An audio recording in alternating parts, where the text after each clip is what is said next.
Xiaomi Redmi Note 10 Pro device नेपालमा lunch गरिसकेको छ. You can see the device over here. But interesting कुरा के हो भन्दाखेरि इन्टरनेसनल मार्केटमा चाहिँ Redmi Note 10 Pro Ultra भनेर जुन डिभाइसलाई लन्च गरेको छ त्यो डिभाइस चाहिँ नेपालमा Redmi Note 10 Pro भनेको छ, जुन चाहिँ kind of like 108 megapixel voice भनेर ट्यागलाइन दिएको छ.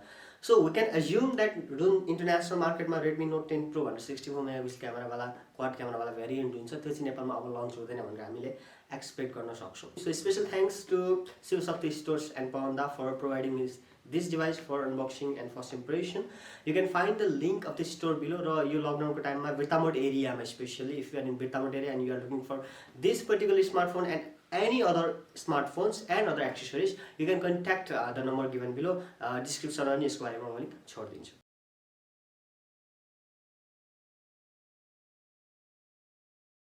So let's do a quick unboxing अनि यसको बक्स कन्टेन्ट के छ हेरौँ है त. सो सुरुमा बक्स तपाईले खोल्ने बित्तिकै माथि एउटा लिफलेट जस्तो आउँछ. त्यहाँनिर चाहिँ त्यो फिल्ड अब म्यानुअल गाइड्सहरू सबै कुरा त्यहाँ एभाइलेबल छ र सिम इजेक्टर पिन पनि त्यहाँ छ अनि एउटा कभर पनि त्यहाँ एभाइलेबल छ. त्यसपछि आउँछ स्मार्टफोन जुनलाई एउटा राम्रो प्लास्टिकले ऱ्याप गरेको छ एन्ड द्याट स्मार्टफोनलाई बुटमा छोडिदिउँ. अब हामी हेरौँ अरू कन्टेन्ट के छ. त्यहाँनिर चार्जर र डाटा केबल दिएको छ. चार्जर चाहिँ तपाईँको 33 वाट फास्ट चार्जर छ भने डाटा केबल भने टाइप सी को छ, टाइप सी 2.0 भनेको छ. यसको खोल्लाम कभरलाम अब. ओके. सो रेडमीले नोट 6 प्रो डिभाइससम्म चाहिँ मेटल डिजाइन प्रिफर गर्थ्यो र विच इज ड्युरेबल. मसँग still Redmi note 6 pro device छ which is my primary device. एकदमै ड्युरेबल छ. तर रेडमी नोट 7 सिरिजदेखि चाहिँ रेडमीले अलिकति औरा डिजाइनहरू अथवा चाहिँ नि त्यसलाई चाहिँ लुकलाई चाहिँ अलिकति बढी प्रायोरिटाइज गरेर डिजाइन चेन्ज गरेको थियो. सो यो पनि एउटा औरा डिजाइनमा लन्च गरेको छ. यसमा 3टा भेरिएन्ट चाहिँ नेपालमा एभाइलेबल छन्. I have kind of like glacial blue भन्छ यसलाई सायद होइन. सो अर्को डार्क नाइट भनेर लन्च गरेको छ. भिन्टेज ब्रोन्ज भनेर लन्च गरेको छ एउटा, अर्को ग्लेसियल ब्लू र अर्को डार्क नाइट. यो 3टा कलर्समा नेपालमा यो डिभाइस एभाइलेबल छ. ओके. यो डिभाइसको फिजिकल ओभरभ्यूको कुरा गर्दाखेरि माथिपट्टि हेडफोनको एभाइलेबल ज्याक छ. स्पिकर ग्रिल छ. यसमा डुअल स्टेरियो स्पिकर छ अनि त्यसपछि आयर ब्लास्टर र अर्को सेकेन्डरी माइक्रोफोन भनौँ, secondary microphone for noise cancellation छ. राइटपट्टि volume unlock lock button, volume up down button र फिङ्गरप्रिन्ट सेन्सर पनि यसको राइटमा एभाइलेबल छ. बटममा चाहिँ यसको स्पिकर ग्रिल अनि type C port, type C 2.0 भनेको छ र एउटा माइक्रोफोनको छ. र लेफ्टमा चाहिँ एउटा पिन दिएको छ जहाँबाट चाहिँ तपाईँले ट्रिपल सिम कार्ड स्लट छ जहाँ चाहिँ तपाईँले दुईवटा सिम, दुईवटा न्यानो सिम र एउटा माइक्रो एसडी हाल्न सक्नुहुनेछ. ओभरअल यो डिभाइसको चाहिँ डिजाइन चाहिँ राम्रै छ र यसमा चाहिँ IP53 वाटर रेसिस्टेन्सको चाहिँ सर्टिफाइड गरिएको छ भनौँ, विच इज क्वाइट गुड. किनभने योभन्दा अगाडि Xiaomi P2I कोटिङ दिने गर्थ्यो र यो चाहिँ IP53 है, एक्ज्याक्टली 53 सर्टिफाइड चाहिँ इट्स बेटर देन द्याट. यसको थिकनेस चाहिँ 8.2 मिलिमिटर छ. द्याट मिन्स इन्टरनेसनल मार्केटमा जुन रेडमी नोट 10 प्रो भनेर लन्च गरेको छ त्योभन्दा यो लगभग 0.7 mm थिन छ because it's the ultra variant in the international market होइन. So that's also better. अब यो मैले यो स्क्रिन केस लगाइसकेपछि पनि इट्स स्टिल थिन के, हातमा स्टिल थिन आइरहेछ. डिजाइन एकदमै दामी लागिरहेछ मलाई. सो ओभरअल डिजाइनको पर्सपेक्टिभमा, डिजाइन एन्ड बिल्ड क्वालिटीको पर्सपेक्टिभमा यो प्राइस पोइन्टलाई हेर्दाखेरि यसलाई म 8 स्कोर दिन चाहन्छु. मिडिया कन्जम्सनको कुरा गर्दाखेरि यसको स्क्रिन डिस्प्लेको कुरा गर्नुपर्दाखेरि यसको 6.67 इन्चको फुल एचडी प्लसको सुपर एमोलेड डिस्प्ले छ. यो चाहिँ 120 हर्ट्ज रिफ्रेस रेटसम्म जान्छ र यसमा चाहिँ 240 हर्ट्जको स्याम्पलिङ रेट छ, touch sampling rate. That means touch response चाहिँ तपाईँको 240 हर्ट्ज छ. तपाईँको यसको सेटिङमा जानुभयो भने चाहिँ यसमा तपाईँले 60 हर्ट्ज र 120 हर्ट्जमा तपाईँले चेन्ज गर्न मिल्छ. 120 हर्ट्जमा चाहिँ एकदमै धेरै ब्याट्री कन्जम्सन हुन्छ भने 60 हर्ट्जमा चाहिँ ब्याट्री सेभ धेरै नै हुन्छ. सो यो चाहिँ डाइनामिक डिस्प्ले हो. द्याट मिन्स त्यो अटोमेटिक यो सफ्टवेयरले एलिङ गरिरहन्छ. एउटै डिस्प्लेमा चाहिँ फिक्स्ड, एउटै जुन रिफ्रेस हर्ट्ज हुन्छ त्यसमा चाहिँ फिक्स बस्दैन. कलर गामर्टहरू सबै दिएको छ यसमा. अनि त्यसपछि यसको चाहिँ लाइक डिस्प्लेको जुन ब्राइटनेस छ त्यसको पिक ब्राइटनेस चाहिँ 1200 निट्स छ. द्याट मिन्स तपाईँ सनलाइटको यसको रिडेबिलिटी, सनलाइट भिजिबिलिटी पनि एकदमै राम्रो हुन्छ, एकदमै ब्राइट हुन्छ र इन्डोरमा पनि तपाईँलाई यो युज गर्न कुनै पनि प्रब्लम हुँदैन. अरू पनि डिफ्रेन्ट आई प्रोटेक्सन फिचर्सहरूदेखि लिएर नाइट मोडहरू सबै एभाइलेबल गराएको छ यो डिभाइसमा. र मिडिया कन्जम्सनको कुरा गर्दाखेरि यसमा डुअल स्टेरियो स्पिकर छ है. सो डुअल स्टेरियो स्पिकर भएको कारणले तपाईँले चाहिँ गीत सुन्दा होस् अथवा युट्युब चलाउँदा, नेटफ्लिक्स गर्दा एकदमै राम्रो एक्सपिरियन्स हुन्छ कि. इभन त तपाईँसँग हेडफोन युज नगरिकन पनि तपाईँले गेमिङ गर्दाखेरि पनि तपाईँले स्टेरियो स्पिकर भएको कारणले तपाईँलाई एकदमै मजा आउँछ.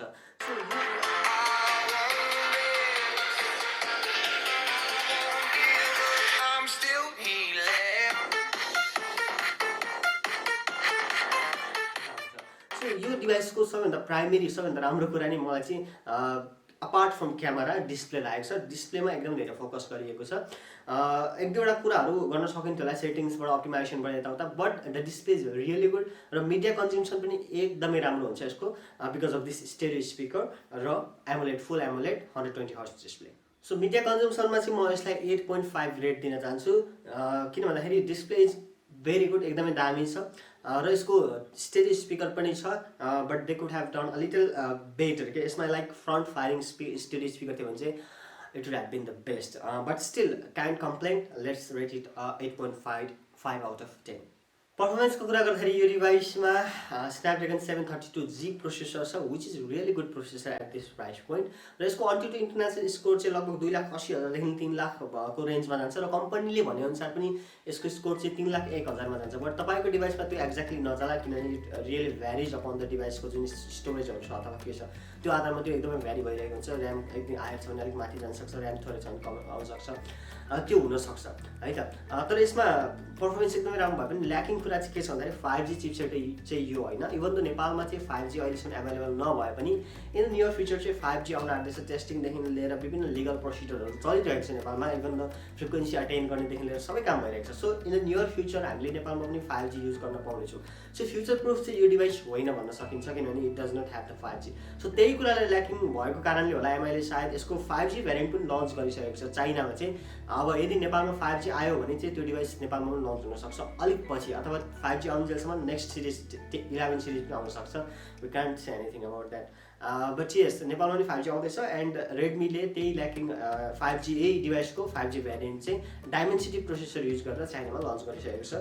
बट यो डिभाइसमा चाहिँ पर्टिकुलरली 5G अभाइलेबल छैन। यसको स्टोरेजको कुरा गर्दाखेरि पर्फर्मेन्समै पर्छ, त्यो पनि स्टोरेज यसमा 128GB पाउनुहुन्छ तपाईँले एट म्याक्सिमम, र ऱ्याम चाहिँ 6GB 8GB भेरिएन्टमा नेपालमा तपाईँले एभाइलेबल छ। अहिले चाहिँ करेन्टली 6GB भेरिएन्ट मात्रै एभाइलेबल छ। So this device is also 6GB and 128GB को चाहिँ यो डिभाइसको पर्टिकुलर डिभाइस चाहिँ। बट आई थिङ्क 8GB र 128GB पनि नेपालमा एभाइलेबल हुन्छ। त्यसको अफिसियल्ली चाहिँ आइसकेको छैन ट्रिजरमा आई थिङ्क, बट या त्यो लन्च हुन्छ। मसँग भएको पर्टिकुलर डिभाइस पनि 6GB 128GB स्टोरेज भेरिएन्ट के हो। सो ऱ्याम प्रोसेसरको कुरा गर्दाखेरि यो पर्फर्मेन्स एकदमै हाई पर्फर्मेन्स डिभाइस हो यो प्राइस पोइन्टमा। बट एउटा कुरा के भन्न चाहन्छु नि, यदि तपाईँलाई पर्फर्मेन्स मोन्स्टर चाहिएको छ यो प्राइस पोइन्टमा, पर्टिकुलर प्राइसमा चाहिँ तपाईँलाई एकदमै धेरै हाई पर्फर्मिङ डिभाइस चाहिएको छ, अरू कुरा तपाईँलाई मतलब छैन, क्यामेरा मतलब छैन, मिडिया कन्ज्युम्सन मतलब छैन, डिस्प्ले मतलब छैन, तपाईँलाई एकदमै हाई पर्फर्मेन्स डिभाइस चाहिएको छ भने चाहिँ यो डिभाइस तपाईँले लिने होइन। अर्को डिभाइस छ त्यसको लागि चाहिँ, पोको अर्को डिभाइस छ, त्यसको पनि छिट्टै नै हामी अनबक्सिङ ल्याउनेछौँ। सो यो प्राइस पोइन्टमा एकदमै राम्रो पर्फर्मेन्स गर्ने भए पनि पर्फर्मेन्सको चाहिँ यो मोन्स्टर होइन, त्यही भएर यसलाई चाहिँ म पर्फर्मेन्स क्याटेगोरीमा 7.5 आउट अफ 10 स्कोर दिन चाहन्छु। अब कुरा गरौँ कनेक्टिभिटीको। कनेक्टिभिटीमा ओभरअल सबै कुरा यसमा छ, एनएफसीदेखि लिएर या इन्ट्रेस्टिङ कुरा के भने यसमा एनएफसी पनि एभाइलेबल छ। नेपाली भेरिएन्टमा चाहिँ एनएफसी पनि एभाइलेबल छ। अरू ब्लुटुथ 5.1 देखि लिएर डुअल ब्यान्ड वाइफाई पनि एभाइलेबल छ यसमा। 5 GHz-मा वर्क गर्न सक्छ त्यसले, र अरू कनेक्टिभिटीका जति पनि छन् सबै कुरा यसमा एभाइलेबल छ। मोस्टली चाहिँ एमआईको जुन रेडमी डिभाइसको एकदमै खासियत कुरा भनेको यो आयर ब्लास्टर हो। यसलाई चाहिँ तपाईँले रिमोटको रूपमा एसी फ्रिज अथवा फ्रिजमा टिभी अरू फ्यानहरू सबैको लागि तपाईँले रिमोटको रूपमा एमआई रिमोट भन्ने एप युज गरेर युज गर्न सक्नुहुन्छ, जुन यसमा स्टिल एभाइलेबल छ। कनेक्टिभिटीमा यसमा कुनै पनि समस्या हुने छैन। यसको वाइफाईको रिसिप्सन क्वालिटीदेखि लिएर कल क्वालिटी सबै कुरा चाहिँ हामीले टेस्ट गरेको छौँ, which is really good. Overall MI डिभाइसेसको कल क्वालिटी वाइफाई क्वालिटीहरूमा चाहिँ रिसिप्सन क्वालिटीहरूमा केही पनि कम्प्लेन हुँदैन, र यसमा पनि त्यही कुरा लागु हुन्छ। यसको वाइफाई रिसिप्सनदेखि लिएर ब्लुटुथ रिसिप्सनहरू अथवा कलिङ क्वालिटीहरू, फोन कल क्वालिटीहरू चाहिँ एकदमै राम्रो छ। You can expect good results from it. यसमा कुनै पनि तपाईँलाई कम्प्लेन हुने छैन। Now let's go to the most anticipated part of the video, that is the camera review of this device. So क्यामेराको कुरा गर्दाखेरि चाहिँ रेडमीले यो डिभाइसलाई क्यामेरा चाहिँ एकदमै धेरै 108 मेगापिक्सल भोइजर भनेर ट्याग लाइन नै दिएको छ। त्यसको मतलब यो चाहिँ कम्पनीको लागि पनि एकदम बिग डिल हो। यसको चाहिँ क्यामेरा चाहिँ यसको मेन पोइन्ट हो। यो डिभाइस यो प्राइस सेगमेन्टमा क्यामेरालाई चाहिँ यसमा एकदम धेरै फोकस गरेको छ, र क्यामेरा सेन्ट्रिक डिभाइस भनेर चाहिँ लन्च गर्न खोजेको पनि भन्न सकिन्छ। डिस्प्ले पनि राम्रो छ, प्रोसेसर पनि हामीले कुरा गरिसकेको छौँ। सो क्यामेरा कुरा गर्दाखेरि यसमा प्राइमेरी क्यामेरा चाहिँ जुन छ त्यो चाहिँ 108 मेगापिक्सलको सामसुङको आइसोसेल HM2 वाला सेन्सर छ, जसले चाहिँ 9:1 को पिक्सल बाइन्डिङ टेक्नोलोजीमा वर्क वर्क गर्छ। द्याट मिन्स तपाईँको डिफल्ट आउटपुट चाहिँ 12 मेगापिक्सलको हुन्छ, न कि 108 मेगापिक्सलको चाहिँ हुँदैन। 12 मेगापिक्सलको हुन्छ pixel binding टेक्नोलोजीबाट।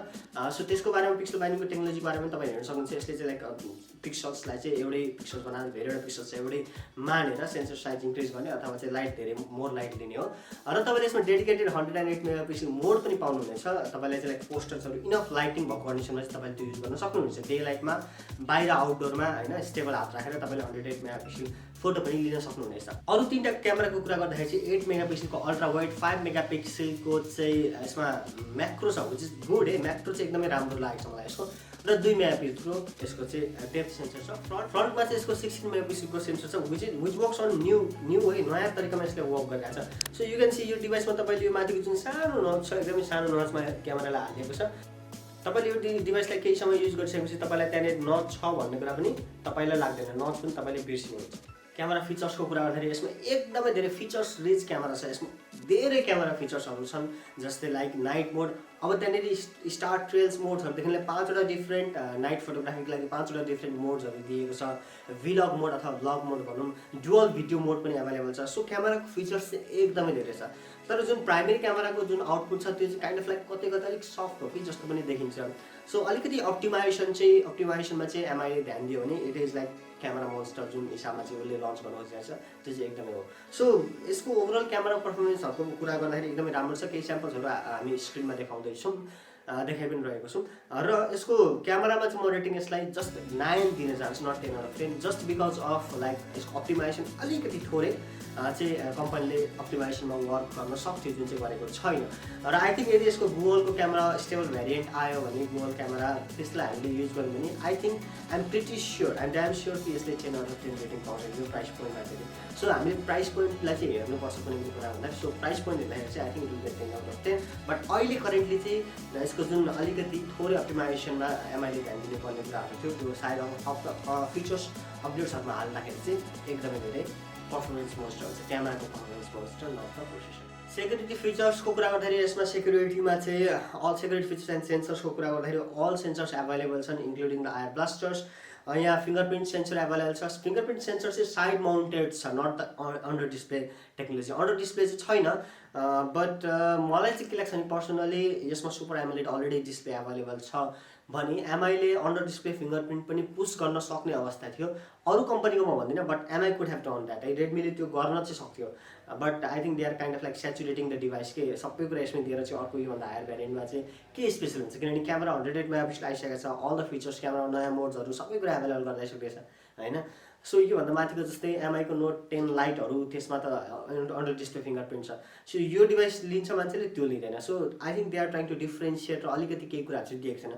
But I think in the upcoming feature जसरी एमोलेड डिस्प्ले दिइरहेको थिएन, अहिले एमोलेड डिस्प्ले दियो। अहिले नोट 10 यसको सानो भेरिएन्टमै स्मल ब्रदर भेरिएन्टमै चाहिँ सुपर एमोलेड डिस्प्ले दिइसकेको छ। So in the features like अब 8 सिरिज माथि पुग्दाखेरि चाहिँ यसमा चाहिँ अन्डर डिस्प्ले फिङ्गरप्रिन्ट सेन्सर पनि आइपुग्छ र फेस अनलक पनि यसमा दिएको छ। म चाहिँ त्यो पर्सनली तपाईँलाई चाहिँ युज गर्नुहोस् भनेर भन्दिनँ फेस अनलक चाहिँ, बट फेस अनलक तपाईँले कन्भिनियन्ट फिचर्सको रूपमा चाहिँ युज गर्न सक्नुहुन्छ भनेको लाइक तपाईँलाई कन्भिनियन्स हुन्छ त्यसले चाहिँ। बट सेक्युरिटी वाइज चाहिँ म तपाईँलाई फिङ्गरप्रिन्ट नै युज गर्नुहोस् अथवा पिन अथवा पासवर्ड नै युज गर्नुहोस् भन्न चाहन्छु। अरू फिचर्सको कुरा गर्दाखेरि यसमा सबै सेन्सर्सहरू लिनियर मोटरदेखि लिएर सबै सेन्सर छ। या लिनियर मोटरको अलिकति कुरा गर्दाखेरि यसमा भाइब्रेसन मोटर चाहिँ लिनियर छ। द्याट मिन्स यसको भाइब्रेसन चाहिँ तपाईँले एकदमै प्रिमियम फिल गर्नुहुनेछ, एकदमै प्रिमियम भाइब्रेसन तपाईँले यसमा पाउनुहुनेछ। अरू डिभाइसमा जस्तो लाइक चिप डिभाइसेसमा त्यसमा चाहिँ लाइक सर्कुलर भाइब्रेसन मोटर हुन्छ, which does not do quite like त्यो प्रिमियम फिल चाहिँ हुँदैन तिनीहरूमा। तर यसमा चाहिँ लिनियर भाइब्रेसन मोटर भएको कारणले एकदमै यसको भाइब्रेसन एकदमै दामी तपाईँले एक्सपिरियन्स गर्न पाउनुहुनेछ। अनि यसको ब्याट्रीको कुरा गरौँ, यसमा 5020 mAh को ब्याट्री छ र 33 वाट यसले फास्ट चार्जिङ सपोर्ट गर्छ। राम्रो कुरा के हो भन्दाखेरि यसको चाहिँ 33 वाट फास्ट चार्जिङ चाहिँ जुन चार्जर हुन्छ त्यो चाहिँ इनबक्स एभाइलेबल हुन्छ। अहिलेको टाइममा लाइक फ्ल्यागसिप कम्पनी फ्ल्यागसिप स्मार्टफोन्सहरूमा चाहिँ कम्पनीहरूले चार्जरै नदिने जस्तो गरिरहेको बेलामा चाहिँ यसले चाहिँ फास्ट चार्जर पाउनु चाहिँ एकदमै राम्रो हो। सो यो डिभाइसमा 33 watt fast charging super fast charging भन्छ। एकदम फास्ट चार्ज हुन्छ। इट टेक्स टाइम तर फास्ट चार्जिङ भए पनि इट टेक्स अराउन्ड 1 घन्टा जस्तोमा चाहिँ तपाईँको ब्याट्री फुल हुन्छ। 5000 mAh ब्याट्री भएको कारण तपाईँलाई 1 दिनको युसेजको लागि चाहिँ कुनै पनि प्रब्लम हुँदैन। 1 दिनको चाहिँ तपाईँले लाइक सुरुमा चाहिँ इनिसियल कुरा गर्दाखेरि चाहिँ काइन्ड अफ लाइक अलिअलि 1-1.5 घन्टा गेमिङ 1-1.5 घन्टा भिडियो फेसबुक चलाउँदाखेरि पनि तपाईँको चाहिँ 1 दिन यसले मजाले टिक्छ र चार्जिङ पनि एकदमै फास्ट भएको कारणले तपाईँलाई ब्याट्री युसेबिलिटीमा चाहिँ केही पनि अप्ठ्यारो हुँदैन। र ब्याट्रीको तपाईँले सेटिङ्समा गएर यसको डिफ्रेन्ट मोड्सहरू पनि हेर्न सक्नुहुनेछ। ब्याट्री मोड्सहरूदेखि लिएर त्यहाँनिर चाहिँ तपाईँले ब्याट्री कन्जम्सन कुन डिभाइसले बढी लिइरहेको छ त्यो चाहिँ सफ्टवेयर फिचर्समा पऱ्यो होइन, सबै कुराहरू यसमा तपाईँले हेर्न सक्नुहुन्छ र मोनिटर पनि गर्न सक्नुहुनेछ। र यसमा चाहिँ लाइक अल्ट्रा ब्याट्री सेभर मोड पनि दिएको छ, जस कारण चाहिँ तपाईँको ब्याट्री यदि 5-10% अथवा एकदमै कम भयो भने र तपाईँलाई ब्याट्री सेभिङ मोडमा जानु पर्यो भने अल्ट्रा ब्याट्री सेभिङ मोडमा जानु भने चाहिँ तपाईँको यो फिचर फोन जस्तो मात्रै फङ्सन्स यसले गर्छ, अरू कुनै फङ्सन्सहरू यसले गर्दैन र ब्याट्री चाहिँ केही लामो समयसम्म तपाईँले त्यसलाई टिकाउन सक्नुहुनेछ। अब कुरा गरौँ यसको प्राइसिङको। यो जुन 6GB 128GB भेरिएन्ट छ त्यसको प्राइसिङ चाहिँ लगभग 34,000 राखेको छ रेडमीले अथवा एमआईले अफिसियल नेपालमा चाहिँ 34,000 राखेको छ। Okay so looking at the design is एकदमै राम्रो छ। डिस्प्ले यसको बेस्ट छ, क्यामेरा पनि एकदमै बेस्ट छ। यो प्राइस पॉइन्टमा भन्नुपर्दाखेरि बेस्ट क्यामेरा भन्न सकिन्छ। अलिकति अप्टिमाइजेसन भयो भने त्यो एकदमै झनै फ्ल्याक्सी लेभलकै हुन्छ क्यामेरा। पर्फर्मेन्स राम्रो छ, नराम्रो छैन, पर्फर्मेन्स एकदमै राम्रो छ। बट मैले भनेको चाहिँ पर्फर्मेन्सको लागि मात्रै तपाईँले स्मार्टफोन खोज्नुहुन्छ भने चाहिँ तपाईँ पोकोतिर जान सक्नुहुन्छ यही प्राइस पोइन्टमा। But overall day to day युसेजमा चाहिँ यसले तपाईँलाई कुनै पनि धोका दिनेवाला छैन, एकदमै राम्रो पर्फर्मिङ डिभाइस हो यो। सो वाट यु क्यान चाहिँ मिडिया कन्जम्सन राम्रो छ, डिस्प्ले राम्रो छ, क्यामेरा राम्रो छ, पर्फर्मेन्स पनि एकदमै राम्रो छ डे टु डे युसेजको लागि। ब्याट्री 5000 mAh भएको कारणले एक दिन तपाईँलाई पुग्छ, फास्ट चार्जिङ पनि एभाइलेबल छ। So 34,000 is not a bad price, राम्रो प्राइस हो त्यो। यदि तपाईँलाई पर्फर्मेन्स मोन्स्टर चाहिएको छैन, गेमिङको लागि चाहिएको छैन भने तपाईँले यो फोन एकदमै लिन सक्नुहुन्छ र म एकदमै रिकमेन्ड पनि गर्छु यो डिभाइसलाई। अब यो डिभाइस र यसको स्मलर ब्रदर रेडमी नोट 10 कुन लिने भन्ने कुरामा चाहिँ अर्को सेपरेट डिबेट बन्न जान्छ फेरि त्यहाँनिर, किनभने त्यो डिभाइस पनि एकदमै राम्रो छ। प्राइस पनि हेरौँ त्यो लगभग 22,000देखि एभाइलेबल हुन्छ, यो चाहिँ तपाईँको 34,000सम्म पुग्छ भनेको 12,000 10-12,000को डिफ्रेन्स आउँछ। तर वाट यु गेट मोर भन्ने कुरा पनि त्यसमा सेपरेट डिबेटै भन्छ कि त्यसको सेपरेट भिडियो नै भन्छ। सो त्यो कुरा पनि हामी गर्न सक्छौँ। र म चाहिँ if you're looking for some smartphone under like 33,000-34,000को रेन्जमा तपाईँले हेर्न सक्नुहुन्छ। तपाईँको त्यति बजेट छ भनौँ र तपाईँले चाहिँ डे टु डे युसेसमा चाहिएको छ, क्यामेरा राम्रो होस् भन्ने चाहनुहुन्छ भने चाहिँ यो डिभाइस चाहिँ डेफिनेटली म रेकमेन्ड गर्छु। र if you're looking for this device or any other mobile devices and accessories in Beta Mode region, you can contact the number given below and you can get the device even in this lockdown situation मा चाहिँ तपाईँले आएर device लिन सक्नुहुनेछ। किनभने अहिले कुनै पनि पसल खुल्ला छैन, एकदम बन्द छ, सबैतिर बन्द छ Beta Mode। इभन खाद्यान्न पसलहरू पनि खोल्न दिइरहेको छैन। सो यस्तो टाइममा तपाईँलाई चाहिँ एकदमै अर्जेन्ट छ भने पनि तल दिएको नम्बरमा कन्ट्याक्ट गरेर यो डिभाइस तपाईँले लिन सक्नुहुनेछ। Okay, that's all for today's video. Let's wrap up this video. So you can see I'm at my home, not at Kathmandu स्टुडियोमा। म अहिले घरमा छु। सो माइक्रोफोन चाहिँ मैले ल्याउनु बिर्सेछु, त्यही भएर अलिकति साउन्ड क्वालिटीमा चाहिँ तलमाथि भएको होला र भिडियो पनि एकदम लङ ग्याप पछि आउँदैछ बिकज अफ टाइम कन्भिनियन्स नभएको कारणले। But I am thinking of doing kind of like अलिकति रेगुलरिटी अलिकति बढाउने सोचिरहेको छु। What you think about that? अनि हाम्रो टेक न्युजहरू पनि अब बिस्तारै अहिले नै चाहिँ म भन्न सक्दिनँ, बट आई कान्ट प्रमिस अहिले नै चाहिँ आउँछ भन्दिनँ। तर केही दिनपछि हामी टेक न्युज पनि ल्याउने भनेर हामी तयारी गर्दैछौँ। हामी मतलब म होइन, सो तयारी गर्दैछु। अलिकति सुटिङ इन्भाइरोमेन्ट र माइक नभएको कारणले, मोस्टली चाहिँ माइक नभएको कारणले अहिले फेरि सबै बन्द छ यता, त्यही भएर माइक पनि लिन मिलिरहेको छैन। अलिकति यताउता हेरेर नम्बरमा कल गर्दाखेरि पनि बन्द छ, ल्याउन मिल्दैन भन्छन्। सो त्यो भएर माइक नभएर चाहिँ अलिकति हामीले भिडियो बनाउनु डिफिकल्टी भएको हो। So I think you like this video, go down below put your comment, likes एकदमै गरिदिनु होला, सेयर गर्न नबिर्सनु होला। What you think about this video, go down below put your comments, like, share, subscribe and hit that bell icon. Stay home, stay safe and see you in next video. Bye bye.